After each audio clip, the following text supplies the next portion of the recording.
డబ్బు, అనారోగ్యం, ఉద్యోగం, వ్యాపారం, అప్పులతో బాధపడుతున్నారా? మీకోసమే లాంచ్ యువర్ ఫ్యూచర్ ప్రోగ్రామ్. నమస్తే, వెల్కమ్ టు సుమన్ టీవీ. నేను విష్ణు. ప్రస్తుతంతో పాటు ప్రముఖ స్టాక్ మార్కెట్ అనలిస్ట్ జీవి సత్యనారాయణ గారు ఉన్నారు. వారితో మాట్లాడదాం. సార్ నమస్తే. సార్ సత్యనారాయణ గారు నమస్తే. సార్ సత్యనారాయణ గారు, ఈ డీమ్యాట్ అకౌంట్ మెయింటెనెన్స్ ఛార్జెస్కి సంబంధించి నాకు ఎప్పటి నుంచో పలు రకాల సందేహాలు ఉన్నాయి. రోజు ఏదో ఒక మెసేజ్ వస్తూ ఉంటుంది మన మొబైల్కి, మీ డీమ్యాట్ అకౌంట్ మెయింటెనెన్స్కి సంబంధించి ఇంత అమౌంట్ డెబిట్ అయింది, అంత కట్ అయింది, ఇంత కట్ అయింది అంటూ రకరకాల మెసేజ్లు వస్తుంటాయి. నాకు అసలు అర్థం కావట్లేదు. 1 సంవత్సర కాలంలో మనం కానీ ఒక డీమ్యాట్ అకౌంట్ని మెయింటైన్ చేస్తూ వెళ్తుంటే అసలు ఎన్ని రకాల ఛార్జీలు ఆ మెయింటెనెన్స్ పైన విధిస్తారు ఏంటనేది మీ ద్వారా తెలుసుకుందాం అనుకుంటున్నాను. మన ప్రేక్షకులకు కూడా డీటెయిల్డ్గా తెలియచేద్దాం అనుకుంటున్నాను సార్. ఓకే, ఇది మంచి టాపిక్. ఎందుకంటున్నానంటే అందరూ డిమ్యాట్ అకౌంట్ అంటారు, కానీ అసలు ఆ డిమ్యాట్ అకౌంట్ అంటే ఓపెన్ చేసేటప్పుడు క్లిక్ చేయగానే నెక్స్ట్ అంటుంటుంది. ఓటీపీ అడుగుద్ది, పాన్ కార్డ్ అడుగుతుంది, ఓటీపీ అడుగుతుంది, ఆధార్ ఎంటర్ చేయమంటుంది, ఎంటర్ చేస్తారు, బ్యాంక్ అకౌంట్ నెంబర్ ఎంటర్ చేయమంటారు, ఓటీపీ వస్తుంది, బ్యాంక్ స్టేట్మెంట్ అప్లోడ్ చేయమంటారు, ఓటీపీ వస్తుంది, నెక్స్ట్ అంటది. ఓకే, అయిపోయింది, మీ అకౌంట్ యాక్టివేట్ అయిపోయింది అని 2 నిమిషాలు అయిపోయింది అనగానే వీళ్ళు ఆహా నాకు అకౌంట్ ఓపెన్ అయిపోయింది అంటారు. వీళ్ళ దగ్గర ఉన్న పైసలు ట్రాన్స్ఫర్ పెడతారు. కానీ ఛార్జీలు ఎవరికి తెలియదు.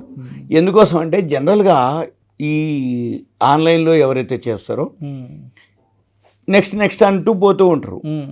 ఈ అకౌంట్లో డెబిట్ అయినప్పుడు ఎందుకు డెబిట్ అయిందో ఎవరిని అడగాలనో తెలియదు. కానీ ఎవరైతే బిగినర్స్ ఇప్పుడు డీమ్యాట్ అకౌంట్ ఓపెన్ చేద్దాం అనుకున్నా కానీ ఆల్రెడీ ఓపెన్ చేస్తూ మీ మాదిరి మెసేజ్లు వస్తున్న వాళ్ళు కానీ ఏం చేయాలి, ఎలా చూడాలి అనేది చూద్దాం. జనరల్గా డిపి అంటారు, డిపాజిటరీ పార్టిసిపెంట్.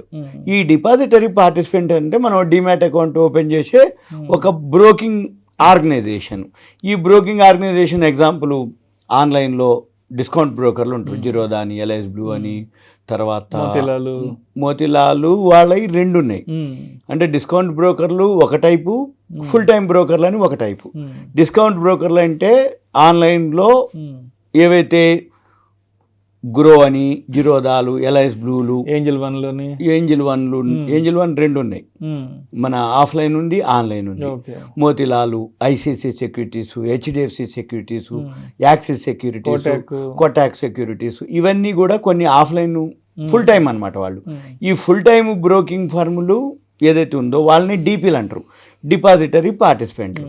ఈ డిపాజిటరీ పార్టిసిపెంట్లు మనం ఏదైతే ఆన్లైన్లో చేసినా, ఆఫ్లైన్లో చేసినా, ఏదైతే ఒక బ్రోకింగ్ ఫర్మ్ ద్వారా ఒక అకౌంట్ ఓపెన్ చేస్తే ఈ అకౌంట్లు ఎక్కడుంటాయి అంటే ఎన్ఎస్డిఎల్, సిడిఎస్ఎల్ అని 2 ఆర్గనైజేషన్లు ఉంటాయి.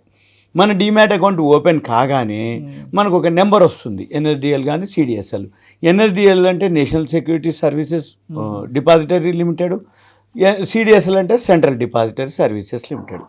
ఈ సిడిఎస్ఎల్ వచ్చో Bombay stock exchange organisation, NSDL వచ్చో ఎన్ఎస్సి ఎక్స్చేంజ్ ఆర్గనైజేషన్. మనం డీమ్యాట్ అకౌంట్ ఓపెన్ చేస్తే వాళ్ళ బ్రోకింగ్ ఫర్మ్ బట్టి, అంటే ఆ బ్రోకింగ్ ఫర్మ్ ఎన్ఎస్డిఎల్ ఓపెన్ చేయొచ్చు, సిడిఎస్ఎల్ ఓపెన్ చేయొచ్చు, ఏది మన డీమ్యాట్ అకౌంట్. ఎప్పుడైతే మనం డీమ్యాట్ అకౌంట్ ఓపెన్ చేస్తామో ఏఎంసీ అని ఫస్ట్ ఉంటుంది, యాన్యువల్ మెయింటెనెన్స్ ఛార్జీ. అవి ఎంత పే చేయాలి? 150 రూపాయలు ప్లస్ 18% జిఎస్టీ పే చేయాలి. ఎవరైతే ఓపెన్ చేస్తామో డీమ్యాట్ అకౌంట్ హోల్డరు. ఇప్పుడు మనం అకౌంట్ ఓపెన్ చేయగానే ఫస్ట్ మన అకౌంట్లో ఈ అమౌంట్ డెబిట్ అయిపోద్ది. ఏది మన తరపున. ఎప్పుడు ఓపెన్ చేస్తే అప్పుడు సుమారుగా ఇవాళ మే 14వ తారీఖు అనుకోండి. మనం కనుక ఈరోజు ఓపెన్ చేస్తే వచ్చే సంవత్సరం 13 వరకు అది వ్యాలిడిటీ, అంటే 1 ఇయర్ ఏఎంసీ అనమాట. ఈ 1 ఇయర్ ఏఎంసీలో మనం చూడవలసింది ఏంటిదంటే వాళ్ళ బ్రాండ్ని బట్టి. ఇప్పుడు ఎస్బీఐ ఉంది, స్టేట్ బ్యాంక్ ఆఫ్ ఇండియా, అది గవర్నమెంట్ ఆర్గనైజేషన్, వాళ్ళు 200 తీసుకుంటారు. సపోజ్ ఇప్పుడు మోతిలాల్ ఓస్వాల్ 239 ఎంతో తీసుకుంటారు. అదే axis securities, ICICI securities, HDFC securities వాళ్ళు 550 రూపాయలు తీసుకుంటారు. ఐసిఐసిఐ సెక్యూరిటీ 550 ఎందుకు తీసుకుంటారంటే వాళ్ళతో బ్రాండ్, రైట్. కట్టేది మాత్రం ఏఎంసీ ఎంత 150 ప్లస్ 18% జిఎస్టీ అంటే 27 రూపాయలు. అంటే 177 రూపాయలు ఏఎంసీ కింద కడతారు. కానీ మీ దగ్గర నుంచి 550 తీసుకుంటారు, 200 తీసుకుంటారు, ఆ ఆర్గనైజేషన్ని బట్టి ఉంటాయి. ఇప్పుడు కొన్ని ఆన్లైన్లో మీకు ఏం చేస్తారు అంటే ఓపెన్ చేయగానే free demat account opening, no charges అని ఉంటుంది. నో అనగానే టక్ అని క్లిక్ చేస్తారు. అయితే అక్కడ ఏం జరుగుద్ది అంటే 2 రకాలు. ఒకటి ఫ్రీ అంటారు, రెండోది మళ్ళీ మీకు డెబిట్ చేస్తారు. వెంబటే మీరు కనుక మెయిల్ పెట్టరు, మనుషులు ఉండేది లేదుగా, మెయిల్స్ పెట్టుకోవాల్సిందే. మెయిల్ పెట్టినప్పుడు ఏం చెప్తారు అంటే ఫ్రీయేనండి, ఆ ఫైనాన్షియల్ ఇయర్ వరకు లెక్క అంటారు. అంటే మార్చి వరకు.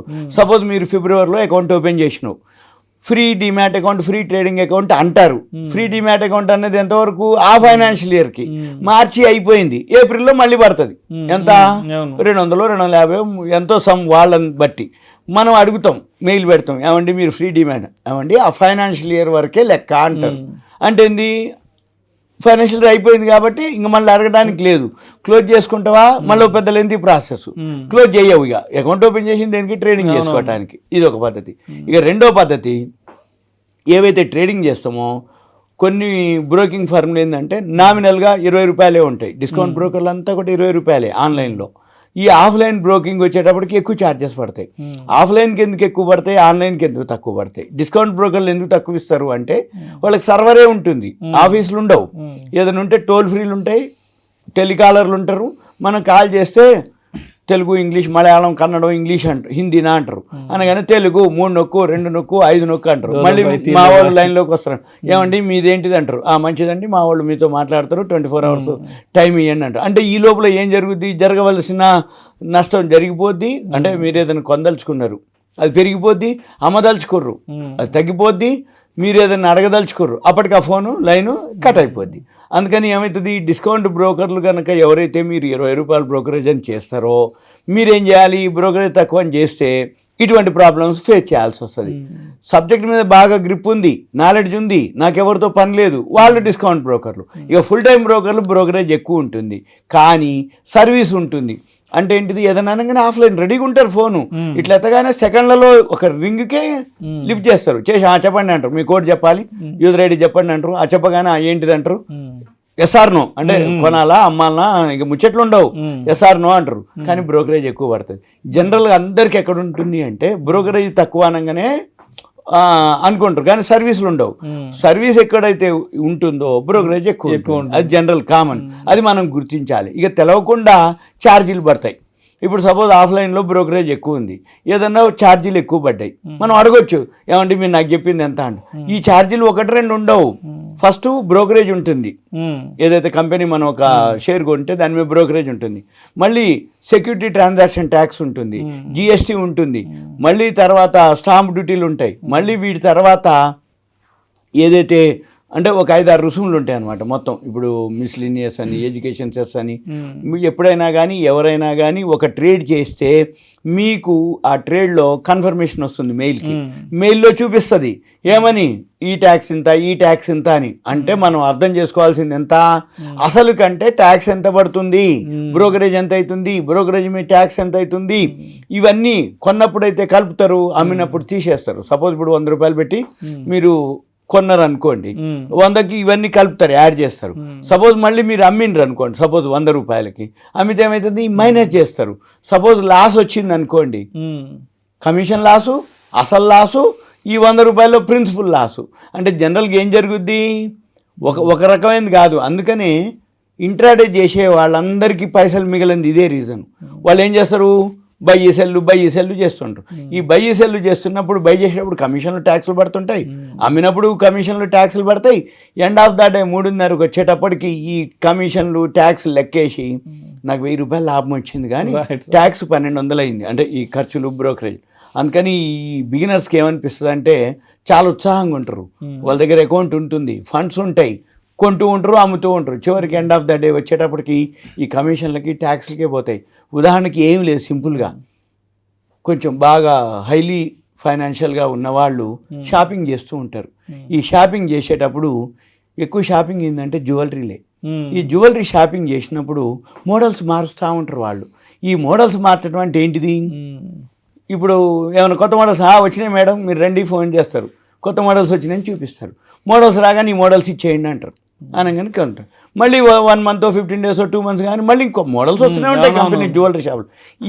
ఈవిడ 1-2 సార్లు అట్లా పెట్టుకోగానే మళ్ళీ ఇంక మోడల్స్ అవుట్డేటెడ్ అయిపోతాయి, మళ్ళీ పోతారు, పోయి మోడల్ మళ్ళీ చేంజ్ చేస్తారు. మార్చేయగానే అప్పుడు ఒక 200-250 గ్రాములకి కొంటారు. అప్పుడు మేకింగ్లు వేస్టేజ్లు వేస్తాడు ఎప్పుడు కొనేటప్పుడు. మళ్ళీ ఈ మోడల్ మనం ఎక్స్చేంజ్ చేస్తే మళ్ళీ ఈ 250 గ్రాములకి మళ్ళీ మేకింగ్ వేస్టేజ్ మైనస్ చేస్తాడు. అప్పుడు ఇచ్చినాం కదా, మళ్ళీ ఇప్పుడు కొనాలి కదా కొత్తది, దీని కింద అది రాదు, మళ్ళీ కొనేదానికి ఒక కలుపుతాడు. చివరికి 2 సార్లు 3 సార్లు ఆ మోడల్స్ మారిస్తే 200 గ్రాములు 50 గ్రాములు అయిపోతాయి. అంటే ఏంది, మోడల్స్ మారుస్తున్నా కొద్ది బంగారం కొట్లేమైంది, జ్యువెలరీ మేకింగ్ వేస్టేజ్ కింద పోతాయి. ఇది కూడా అంతే. ఇంట్రాడే చేసే వాళ్ళకి ఎక్కువ పైసలు రాకపోవడానికి రీజన్ ఏంటిది అంటే ఇది. అయితే ఈ డిమాట్ అకౌంట్ ఓపెనింగ్ ఛార్జీలు పడతాయి, డిమాట్లో ఉన్న ఛార్జీలు పడతాయి, ఏఎంసీ ఛార్జీలు పడతాయి. వీటితో పాటు మనము జనరల్గా ఏం చేయాలి అంటే, చిన్న చిన్న ఇన్వెస్టర్లకు పెద్దగా ఏమి ఉండదు. ఇప్పుడు సెబీ అంటే 50,000 లోపు ఉన్నటువంటి వాళ్ళకి యాన్యువల్ మెయింటెనెన్స్ లేవు, కాకపోతే ఏఎంసీ మాత్రం పడుతుంది 50,000 లోపు వాళ్ళకి. కానీ షేర్ మార్కెట్లో ఎంటర్ అయిన వాళ్ళకి 50,000 అనేది నెగ్లిజిబుల్ అనమాట. అందుకని అది పడేదే. ఈ ఛార్జెస్ ఏవైతే ఉంటాయో దాన్ని ఏమంటారంటే BSDA అంటారు, బేసిక్ సర్వీసెస్ డిమాట్ అకౌంట్. అది 50,000 లోపు ఉన్న వాళ్ళకే ఉపయోగం. కానీ ఎక్కువ శాతం చాలా కొద్ది మంది ఉంటారు అనమాట IPOలు అప్లై చేసుకుంటాం కోసం ఉపయోగించుకునే డిమాట్లు ఉంటాయి, వాళ్ళ వరకు ఉన్నాయి. కానీ ఇప్పుడు IPOలు మామూలుగా లేవు, అంటే కంటిన్యూగా వస్తున్నాయి. కాబట్టి మినిమము 50,000 దాటే ఉంటారు ప్రతి అకౌంట్. అందుకోసం డిమాట్ అకౌంట్ల గురించి మనం ఆలోచించవద్దు. ఎప్పుడైతే మనం ఒక అకౌంట్ ఓపెన్ చేస్తామో మళ్ళీ ఇంకొకటి బాగా గుర్తుపెట్టుకోవాలి, డిమాట్ అకౌంట్లు ఎన్నైనా ఓపెన్ చేయొచ్చు, అయితే ఏఎంసీలు మాత్రం పడతాయి, అంటే యాన్యువల్ మెయింటెనెన్స్ ఛార్జీలు పడతాయి. అయితే డిమాట్తో పాటు ట్రేడింగ్ అకౌంట్ అని ఇంకొక అకౌంట్ ఉంటుంది. Trading account free of cost. Free of cost అంటే ట్రేడింగ్ అంటే బై సెల్ చేయటం, కొనుక్కోవటం, అదొక ప్లాట్ఫామ్. ఆ ప్లాట్ఫామ్ మీకు ఇవ్వడం కోసం ట్రేడింగ్ అకౌంట్, అది ఫ్రీ ఆఫ్ కాస్ట్. కాబట్టి జనరల్గా అందరూ ఏమంటారంటే trading account free, demat account free అంటారు. అంటే ట్రేడింగ్ అకౌంట్ మామూలుగానే ఫ్రీ, అది దానికి ఏం ఛార్జెస్ ఉండవు. కానీ డిమాట్ అకౌంట్ ఎందుకు ఫ్రీ అంటారంటే, మీరు మా దాంట్లో ఒక అకౌంట్ ఓపెన్ చేస్తే demat account, trading account free ఇచ్చి, డిమాట్ అకౌంట్ను ఫ్రీ అని ఎందుకంటారంటే మీరు కొంటూ ఉంటారు, అమ్ముతూ ఉంటారు, ఇవన్నీ డిమాట్లోకి వెళ్ళిపోతాయి. ఈ కొని అమ్ముతూ ఉన్నప్పుడు ఈ ట్రేడింగ్ అకౌంట్లో బ్రోకరేజ్ వస్తుందా, ఎవరైతే ఆ బ్రోకింగ్ ఫర్మ్కి బ్రోకరేజ్ వస్తుంది. ఆ బ్రోకరేజ్ వస్తుంది కాబట్టి నీ తరపున కట్టే 150 రూపాయలే కదా, 150 రూపాయలు ప్లస్ ట్యాక్స్ వాళ్ళు పే చేస్తారు. ఎవరు, ఆ బ్రోకింగ్ ఫర్మ్ వాళ్ళు పే చేసి నీ తరపున కడతారు. అది కూడా కొద్ది కాలాని వరకే, తర్వాత మళ్ళీ ఏముండదు. ఏమనంటే ఇప్పుడు ఒకసారి అలవాటు పడ్డాక ఇప్పుడు మీరు 50కి 100 కోసానికి మెయిల్ పెట్టి, ఏమండి మీరు అప్పుడు ఫ్రీ అన్నారు కదా నా అకౌంట్లో, ఇప్పుడు నా అకౌంట్లో డెబిట్ చేసారు కదా 200 అని అన్నమే అనుకోండి. లేదు మేడం, ఇప్పుడు లేదు సార్, ఇట్లా ఆ టైంలో ఆఫర్ ఉంది, ఇప్పుడు లేదు ఆఫరు అని అంటారు. అంతే సింపుల్గా ఇది కథ జరిగేది. Right, thank you sir, thank you so much Satyanarayana గారు. సుమన్ టీవీ ప్రసాద్ ధన్యవాదాలు, థ్యాంక్ యూ. సుమన్ టీవీలో మీ పర్సనల్ అండ్ బిజినెస్ ప్రమోషన్స్ కోసం కింది నెంబర్కి కాంటాక్ట్ చేయండి.